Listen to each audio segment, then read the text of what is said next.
அன்புள்ளம் கொண்ட விஆஸ்டோ டிவி நேயர்களே வணக்கம்.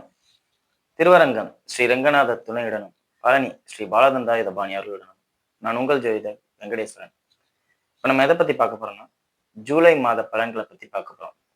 பலன்களை பத்தி பார்க்கறதுக்கு முன்னாடி எந்தெந்த கிரகங்கள் எங்கெங்க இருக்கு, எப்பப்ப பயிற்சி ஆகுது அப்படிங்கிறத ஃபர்ஸ்ட் பார்ப்போம். சூரிய பகவானானவர் மிதுனத்திலிருந்து கடகத்துக்கு ஜூலை 17ஆம் தேதிக்கு பின் மாறுறார். செவ்வாய் பகவானானவர் ரிஷபத்திலே அப்படியே இருக்கார். ஆகஸ்ட் 1ஆம் தேதி எங்க மாறுறாரு, மிதுனத்துக்கு மாறுறாரு. அப்ப ஆகஸ்ட்ங்கும் போது அடுத்த மாத பலன்கள்ல போயிடலாம். சரிங்களா? அதே மாதிரி புதன் பகவானானவர் ஜூலை 2ஆம் தேதி வக்ரமாயி கடகத்துல இருந்து வக்ரமாயி மிதுனத்துக்கு போறார். எப்ப? ஜூலை 13ஆம் தேதிக்கு பின். அதுக்கப்புறம் திரும்பவும் வக்ர நிவர்த்தி ஆகிறார். எப்பன்னா ஜூலை 23ஆம் தேதி. சோ வக்ர நிலையிலே கடகத்திலையும் இருக்காரு, வக்ர நிலையிலே புதன் ஆட்சி பெற்று மிதுனத்திலையும் இருக்காரு, வக்ர நிவர்த்தியும் ஆகிறார். 3 நிலைகள்ல இந்த காலகட்டத்துல இருக்காரு. அடுத்தது குரு பகவானானவர் அதே கடக ராசியில இருக்கார். சுக்கிர பகவானானவர் ஜூலை 4ஆம் தேதியே பயிற்சி ஆகிறார் சிம்மத்துக்கு. சோ சுக்கிர பகவானானவர் கேதுவோட இணைகிறார். அப்ப இந்த மாதம் எந்த மாதிரியான மாற்றங்கள் சுகபோக வாழ்க்கையில இருக்க போகுது அப்படிங்கிறத பார்ப்போம். முக்கியமா அதுதான். சனி பகவானானவர் எப்பவும் போல மீனத்திலையும், ராகு பகவானானவர் கும்பத்திலையும், கேது பகவானானவர் சிம்மத்திலையும் இருக்கார். இது இந்த காலகட்டத்துல இந்த ஜூலை மாதத்துல இருக்கக்கூடிய கிரக சஞ்சாரங்கள். இதனால பொதுவா என்ன நடக்கும் அப்படின்னு பார்த்தா, வாகனங்கள்ல இப்ப நம்ம கூட பார்த்தோம், போக்குவரத்துல நிறைய கொண்டு வந்திருக்காங்க தமிழக அரசு அப்படிங்கிற மாதிரி நிறைய பார்த்தோம். அதிலே ஏதாவது குறை ஏற்படும். அந்த குறை வெளியில வரும். ஜூலை 4க்கு அப்புறம் இதெல்லாம் பார்ப்பீங்க. காது கொடுத்து கேட்கலாம். நியூஸ்லயே நம்மலாம் பார்க்கலாம். வாகனங்கள்ல இந்த மாதிரி நடந்துச்சு, ஃப்ராட் நடந்திருக்கு, ஏமாத்திட்டாங்க, ஓட்ட வாகனத்தை பழைய வாகனத்தை மறுசீர் பண்ணி கொண்டு வந்துட்டாங்க. வேணா சுக்கிரன் கேதுவோட இணையுது. அப்ப பழச புதுசு மாதிரி பெயிண்ட் அடிச்சு கொண்டு வந்தாங்க அப்படிங்கிற மாதிரி தான் இருக்குமே ஒழிய எதுவுமே புதுசா இருக்காது. அந்த மாதிரி உள்ள அமைப்புகள் வாகன ரீதியா இது நடக்கும். அதே மாதிரி கோல்டு ரிலேட்டடா, ஜுவல்ஸ் ரிலேட்டடா உள்ள விஷயங்கள் நிறைய பாதிக்கப்படும். குறிப்பா இந்த துணி சம்பந்தப்பட்ட இடங்கள் வேலை இருக்கும்ல, ஆடம்பரமா காமிக்கிற விஷயங்கள்லாம் அரசாங்கம் இந்த நேரத்துல எதிராக செயல்படும். அவங்களுக்கு எந்த ஸ்கீமும் கிடைக்காது அப்படிங்கிற மாதிரி கொண்டு வருவாங்க அப்படிங்கிறத சொல்லலாம். இது பொதுவா பிசினஸ் ரிலேட்டடா. இப்ப 12 ராசிகளுக்கும் எப்படி இருக்கும் அப்படிங்கிறத வாங்க பார்ப்போம்.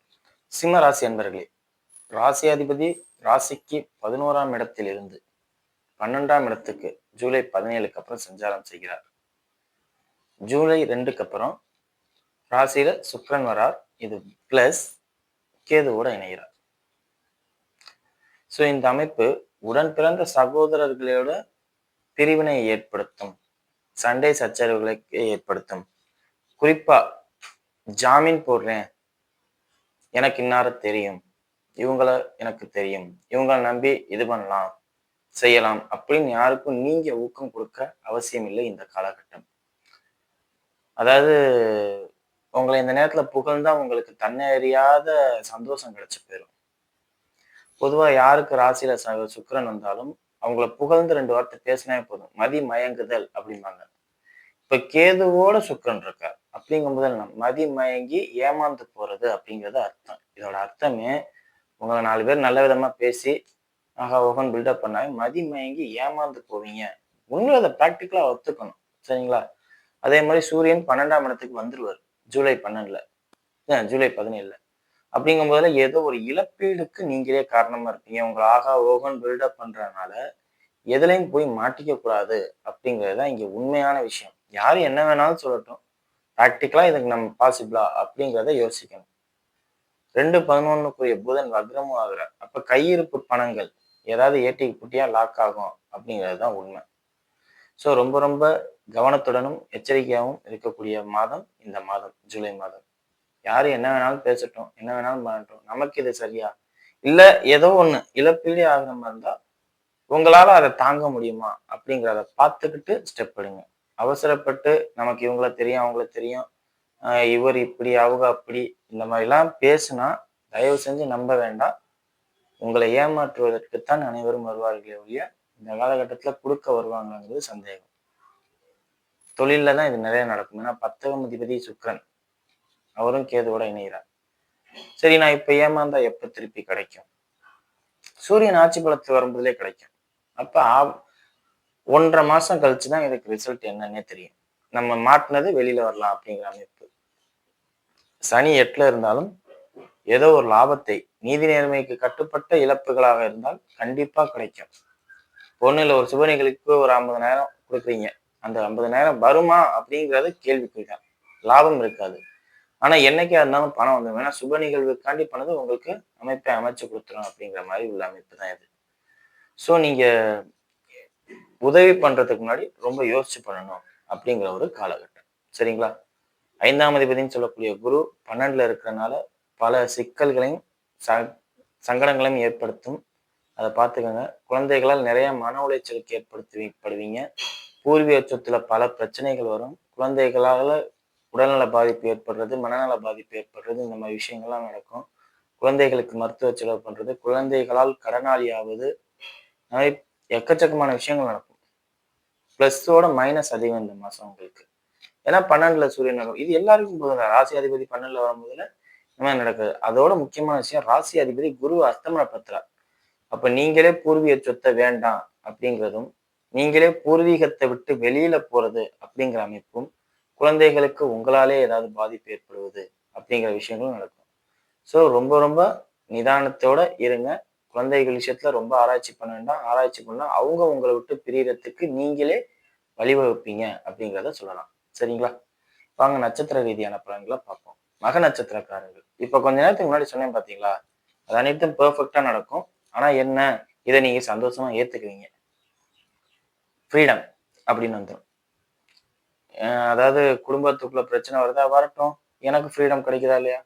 குழந்தைங்க என்னை விட்டு ஹாஸ்டலுக்கு போதா, போகட்டும், எனக்கு ஃப்ரீடம் கிடைக்குதா இல்லையா அப்படின்னு. அதாவது எல்லாத்தையும் பாசிட்டிவ் மைண்டா எடுத்துக்கிறது.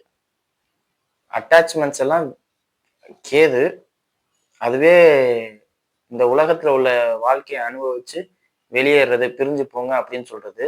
அது சுக்கிரனோட வரும்போது மனசும் சந்தோஷமா ஏத்துக்கும். சுக்கிரனோட சேர்ந்து இருக்கிறதுனால மனசும் சந்தோஷமா ஏத்துக்கும்.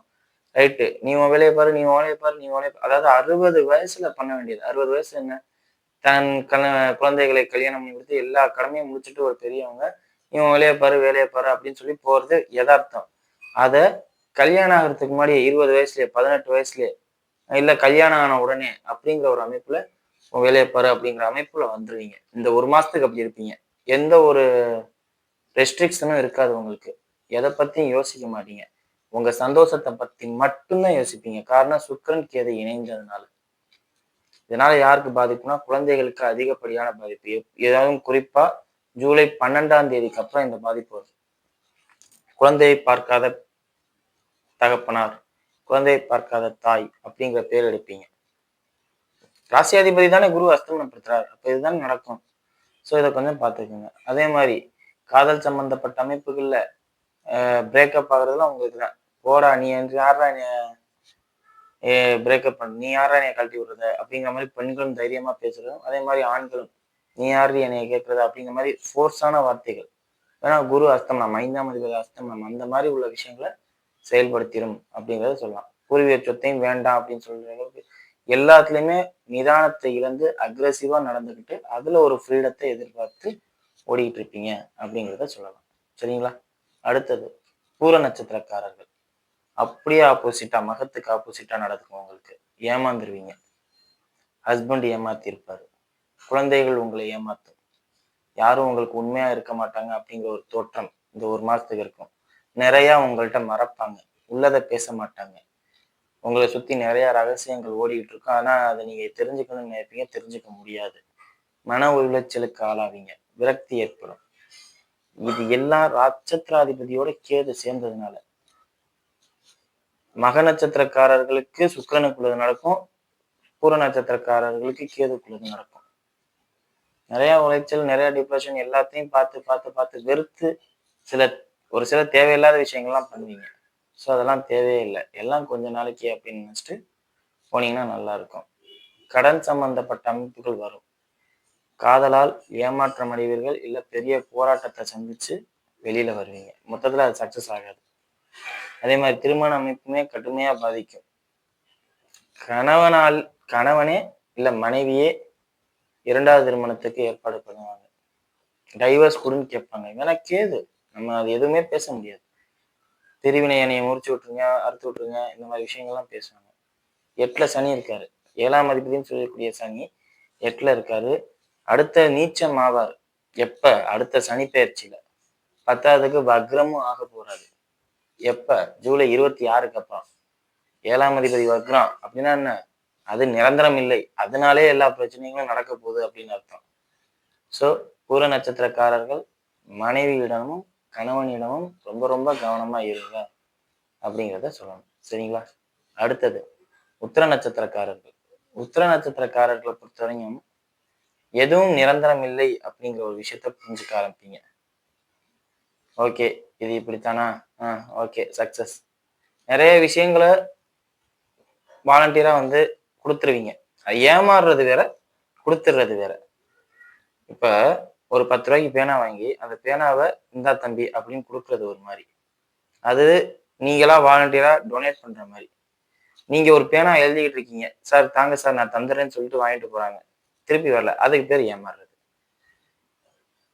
மக நட்சத்திரக்காரர்கள் ஏமாறுவாங்க, பூர நட்சத்திரக்காரர்கள் ஏமாறுவாங்க. நீங்க டொனேட் பண்ணிடுவீங்க, இந்த வச்சுக்க, என்னைக்கா இருந்தாலும் அது என் கைக்கு வந்துடும் போகட்டும் அப்படின்றீங்க. இது வந்து சாமர்த்தியம், புத்திசாலித்தனம் அப்படிங்கிறதோட இறை அருள் அப்படிங்கலாம். நட்சத்திராதிபதி சூரியனோட குரு சேர்றதுனால அந்த இறை அருளோட அனுகிரகத்தால இந்தா வச்சுக்க, எடுத்துட்டு போ அப்படின்னு நீங்களே வாயை திறந்து சொல்லுவீங்க. இந்த நேரத்துல உங்களுக்கு வந்து ஒரு புடிப்பு இருக்காது, பிடிவாதம் இருக்காது, சாந்த குணம் மட்டும்தான் இருக்கும். ரைட், எல்லாரும் நம்மளை மதிக்கிறாங்களா, ஓகே, கையெடுத்து கும்பிடுறாங்களா, ஓகே அப்படிங்கிற ஒரு மனநிலை மட்டும்தான் இருக்குமே ஒழிய எனக்கு இதுதான் வேணும், இப்படித்தான் வேணும், இந்த மாதிரிதான் இருக்கணும் அப்படிங்கிறத எந்த எதிர்பார்ப்பும் இருக்காது. இந்தா வச்சுக்க, இந்தா வச்சுக்க, இந்தா வச்சுக்க. எல்லாரும் அப்படி வச்சுக்க வச்சுக்கன்னு கொடுக்கறதுனாலே எல்லாரும் உங்களுக்கு கும்பிடு போடுவாங்க. அந்த கும்பிடு போடுறது இருக்கா அப்படிங்கிறத பார்ப்பீங்க. இதை எக்ஸ்பெக்ட் பண்ணுவீங்க, எதிர்பார்ப்பீங்க மக்களிடம் இருந்து. ஸோ இந்த ஒரு அமைப்பு மட்டும்தான் இருக்க ஒழிய மற்ற எதையுமே இது பண்ண மாட்டீங்க. ஓரளவுக்கு பீஸ்ஃபுல்லான லைஃப், அதே மாதிரி செல்வம் அதிகமாக கிடைக்கும். உங்கள்கிட்ட காசு பணம் நிறைய சேரும் இந்த நேரத்தில். ஏன்னா உச்சகுருவோட சூரியன் சேர்றாரு, உச்சகுரு அஸ்தமனப்படுத்துறாரு அப்படின்னா பெரும்பணம் உங்களுக்கு சொந்தமாகும் அப்படிங்கிறது யதார்த்தமான அமைப்பு. ஸோ நீ எதா இருந்தாலும் எதிர்பார்க்கலாம். மற்ற 2 நட்சத்திரக்காரர்களோட உங்களுக்கு பெரும்பணத்தை எதிர்பார்க்கும் அமைப்பு இருக்கு அப்படிங்கிறத சொல்லலாம். சரிங்களா? வீடியோ இப்போதான் ஃபர்ஸ்ட் டைம் பார்க்குறதா இருந்தா லைக் பண்ணுங்க, ஷேர் பண்ணுங்க, கமெண்ட் பண்ணுங்க. சேனலை மறக்காம சப்ஸ்கிரைப் பண்ணுங்க. வேற எதுவும் ஜோதிட ஆலோசனைக்கு கீழே உள்ள நம்பருக்கு கால் பண்ணுங்க. நன்றி.